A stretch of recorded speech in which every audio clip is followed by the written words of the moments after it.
গ্রামের পরিবেশ তোমাদের কেমন লাগে? আমার কিন্তু খুব ভালো লাগে, তাই তো তোমাদের সঙ্গে নতুন একটা ভিডিও শেয়ার করতে চলে আসলাম। আমি প্রিয়াঙ্কা, আমার নতুন একটা ব্লগে সবাইকে অনেক অনেক ভালোবাসা রইল। আজ শেয়ার করব তোমাদের সঙ্গে আমার বরের গ্রামের বাড়ি বা আমার শ্বশুর বাড়ি আগে যেখানে ছিল সেটাই তোমাদের সঙ্গে আজ শেয়ার করা যাক। প্রথমেই মিষ্টি নিয়ে নিয়েছিলাম, যেহেতু ওখানে এখনও আমাদের কিছু রিলেটিভস আছে এবং তারা ওখানে বসবাস করে, তাই এই দেখো এই যে বিল্ডিংটা দেখাচ্ছি, এটা হচ্ছে আমার হাজব্যান্ডের গ্রামের স্কুল। ও ওখানেই পড়াশুনো করেছে। আর ওই যে দূরে ক্যাম্পটা দেখছো, ওটা হচ্ছে পুলিশ ক্যাম্প। একদমই আমাদের কিন্তু গ্রামের বাড়িটা ছিল বাংলাদেশের পাশে। ওই পাশের যে তারের জাল দেখা যাচ্ছে, ওগুলো পুরোটাই বাংলাদেশ। তো আমরা চলে এসেছিলাম আমাদের গ্রামের বাড়িতে। আর আমরা কিন্তু আমার গ্রামের বাড়ির এক কাকি শাশুড়ির বাড়িতে উঠেছিলাম। এখানে আমার অনেক কাকি শাশুড়িরা আছে। কাকি শাশুড়ি বলছি কারণ আমার যে শ্বশুর মশাই ছিলেন, উনি ছিলেন সবার বড়, তাই আমার যারা আছে সবাই কাকি শাশুড়িই হবে।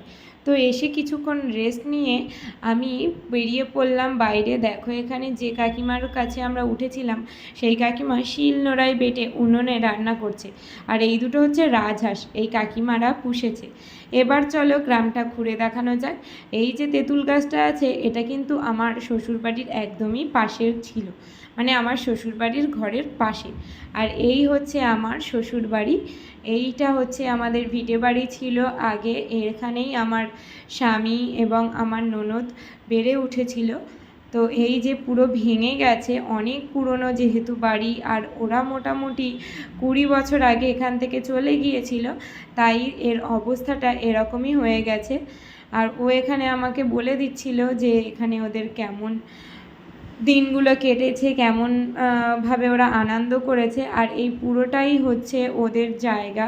এবং সামনে যে পুকুরটা দেখালাম, ওই পুকুরটাও ওদের।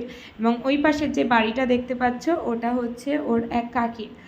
এবার চলো দেখা যাক বাংলাদেশ।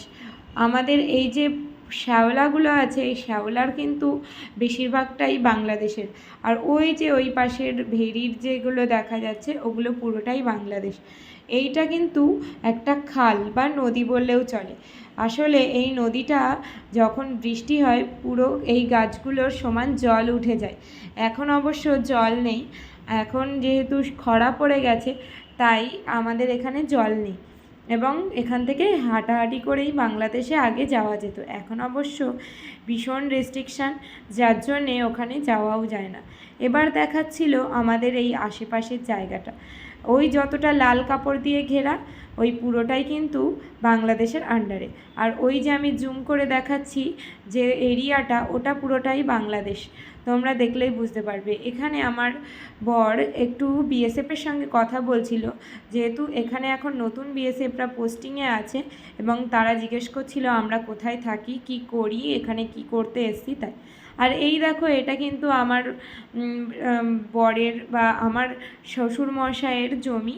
এখানে এই যে গাছগুলো দেখতে পাচ্ছ, এগুলো কিন্তু ওরা নিজের হাতে লাগিয়েছে। কেন ওরা এখান থেকে চলে গিয়েছে সেটাও তোমাদের সঙ্গে একটা টাইম শেয়ার করব। আর ওই যে সামনে পুকুরটা দেখতে পাচ্ছ, ওই পুকুরটাও কিন্তু আমাদের, কিন্তু পুরোটাই আমাদের না, ওখানে কিছু বাকি যে সদস্যরা আছে তাদের ভাগ ছিল। আর এই কলা বাগানটা পুরোটাই আমাদের। আর এই যে আম গাছগুলো দেখতে পাচ্ছ, এবারে বেশি ফলন হয়নি, তবে কয়েকটা গাছে খুব ফল হয়েছে। তবে বেশিক্ষণ আমরা যেহেতু যেতে পারিনি, তাই ভিডিওটা খুব ছোটই করে দিলাম।